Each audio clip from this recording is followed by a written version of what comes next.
Hanggang saan ho kaya ang magagawa po ng Team Kalingap sa pamilya po ni Josel? Tinakwil po ako. Ay, tinakwil ka? Normal naman yun. Ang kadalasan, ganun Opo. talaga nangyayari. Di nila tanggap eh. Baka may Opo. pangarap siya sa'yo. Pakulong ka na lang Hanggang ngayon po, hanggang ngayon. nilalait po yung anak ko. Bakit naman dadamay nila ang anak mo? Pangit daw po.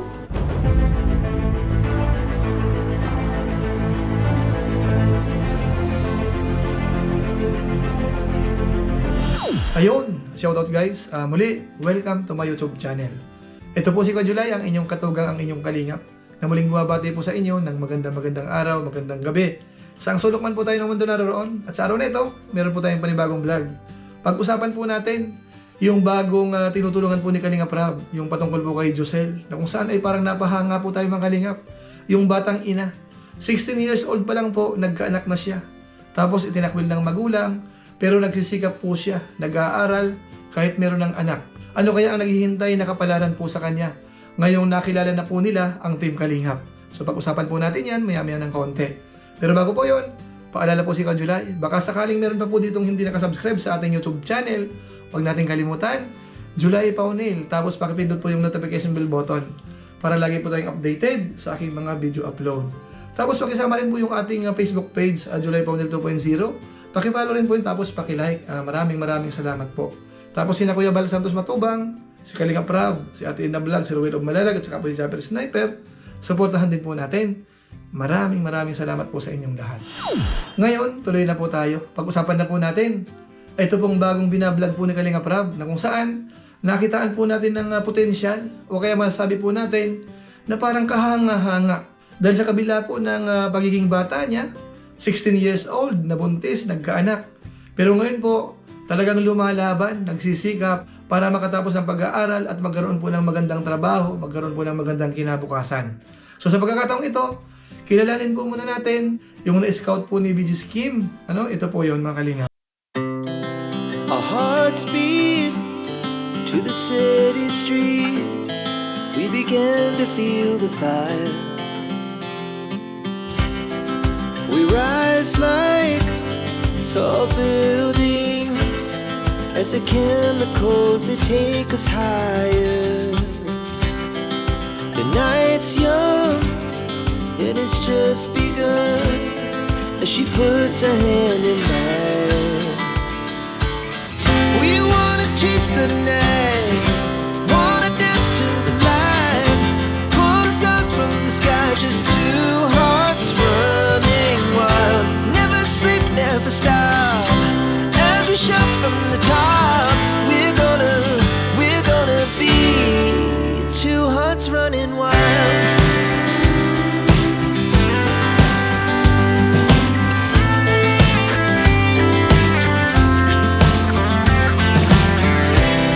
Now the morning is the afternoon. We lay awake in bed. The laughs so loud as the hours pass. We're gonna do it all again. We wanna chase the night, wanna dance to the light, pull stars from the sky, just two hearts running wild. Never sleep, never stop, as we shout from the top. We're gonna be,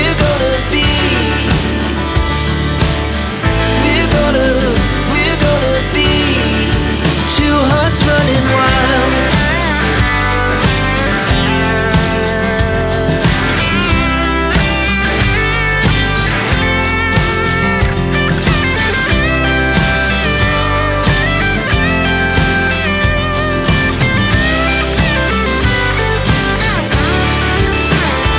Yan mga kalingap, ngayon po nasa 18 years old na po siya. At kahit po mahirap ang buhay, bumukod na po sila. Kahit nagre-renta lang po ng bahay. Siyempre alam naman po natin, magastos po yun. Kaso nga lang po, wala silang magagawa. Yan po ang hinihingi ng pagkakataon. Bagamat ramdam po natin na talagang nahihirapan po sila. Ito, panoorin po natin. Kumusta naman yung ano nyo dito? Saan kayo nahihirapan bilang mag-asawa? Sa pang araw-araw din pong gastusin. Tapos po yung tulad po nito, due date namin ngayon po sa... Due date nyo ngayon, Opo. wala pa kayong pambayad. Wala pa po. Di pa po kasi nasahod. Anong trabaho ng mister mo? Sa hardware lang po. Sa hardware, magkano yung kinikita niya? 300 lang po. 300 arawan? Kulang talaga yun. Minsan po, Paano yun? pag maulan po, 200 lang po yun. 200 lang. Paano naman yung gatas nito? Mahal ang gatas na yun, diaper. Ano nga po, ay ngayon po, breastfeeding na po ako sa kanya. Pinilit ko po kasi po, kulang po. Yung sinasahod niya, pan-diaper lang po, tsaka pang-gatas lang po. Ano pa ba ikaw? Ano yung ano mo ngayon? Ano yung goal mo sa buhay ngayon? Pag po nakapagtapos po ako, magtatrabaho po ako.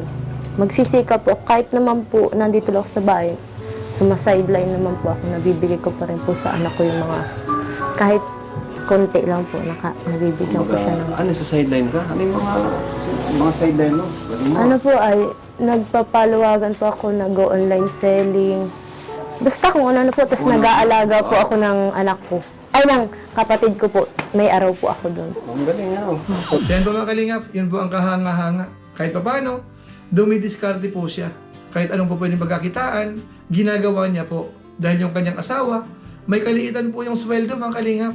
Nasa 200 lang hanggang 300 ang sinasahod po sa isang araw. So isipin po natin yan, merong asawa, merong anak, saan po makakarating yun?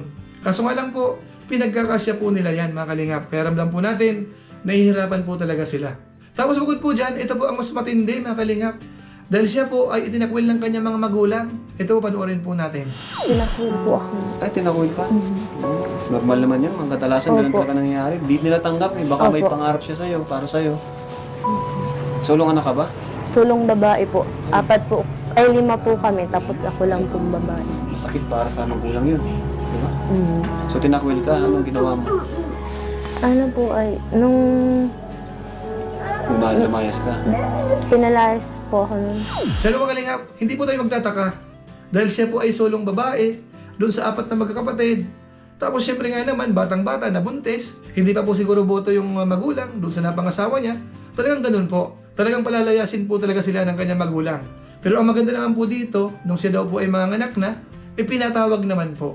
Tapos po, nung malapit na po ako manganak, pinatawad na po ako.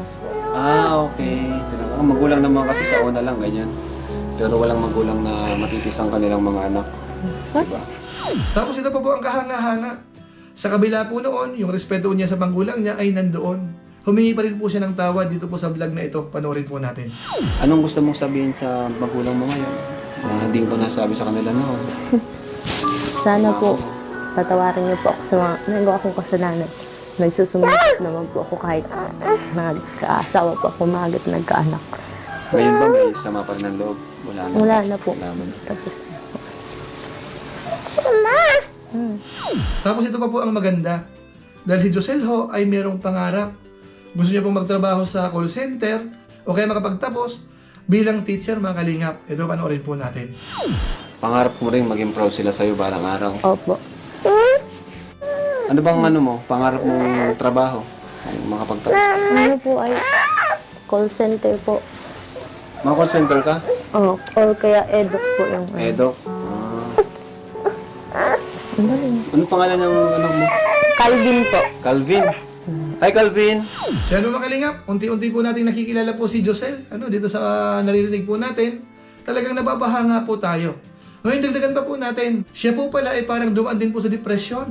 Pero alam niyo po ba, na talagang pinanindigan niya po yon. Kahit po buntis siya, itinuloy niya po yung pag-aaral. Dumaan ka ba sa, Giselle, sa mga depression, ganyan? Opo. Nung simula po nung nabuntis ako eh.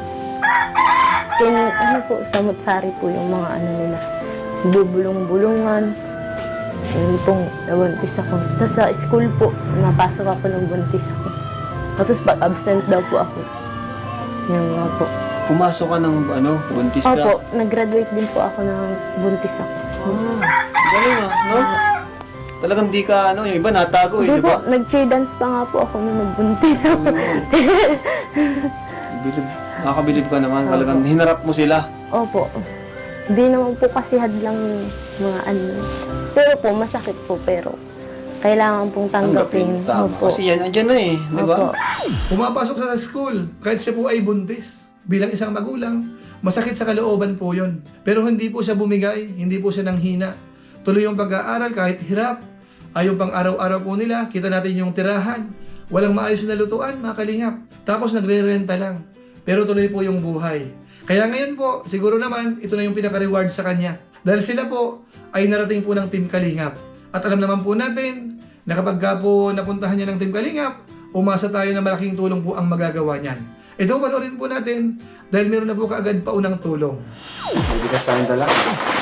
Salamat po. So, may bigas tayong dala dyan. And ito, Josel, pwede mong gamitin kung saan mo gusto. Pero alam ko naman, sigurado pupunta to sa anak mo. Opo.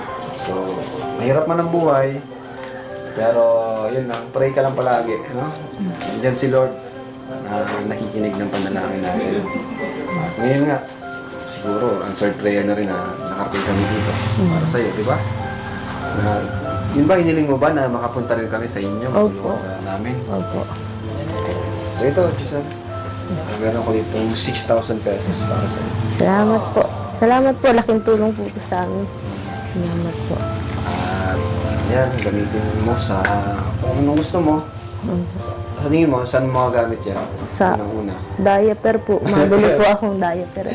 Diaper, Tapos po, gatas. may bigas na po ay, okay, ano may na lang bago pala siya. May bigas. pang-ulam po. Tapos Pang-ulam. mabayad na po kami sa boarding. Trabaho na kayo sa boarding house. So yan po mga kababayan po natin. Yan po yung paunang tulong po ni Kalinga Prab.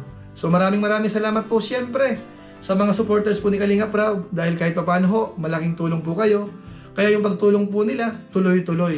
Sana po matulungan niyo po ako at sana po madami pong manood para nahiya.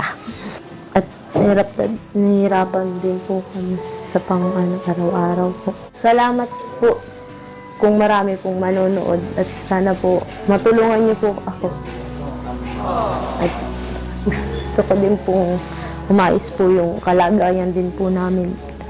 Kahit po nakakakain po kami, hirap pa rin po sa mga gastusin po dito.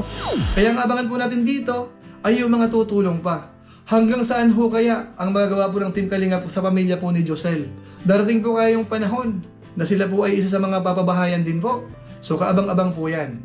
Pero yung mga ayuda po siyempre, yung tuwing dadalawin po yan, sigurado, hindi po yan mawawala. Dahil masasabi po natin, itong pamilya na ito ay deserving.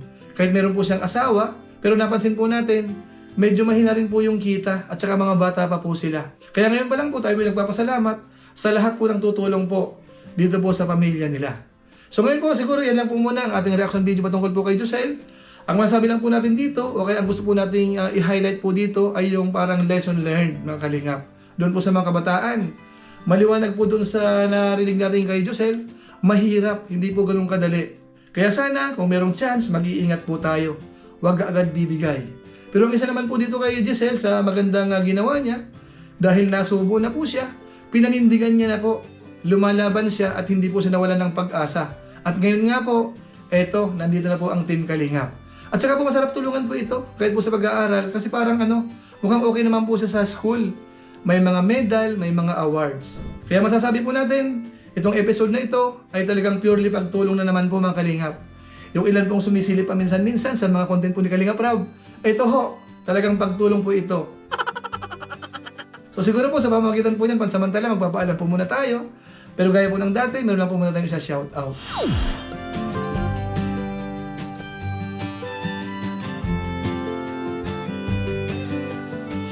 Tapos maraming salamat din po sa aking mga kasaman sa Koos, Kalingap OFW Organic Sponsors, sa inyo pong patuloy na pagsuporta po sa mga pabahay program ni na Kuya Val Santos Matubang at saka po ni Kalingap Rab.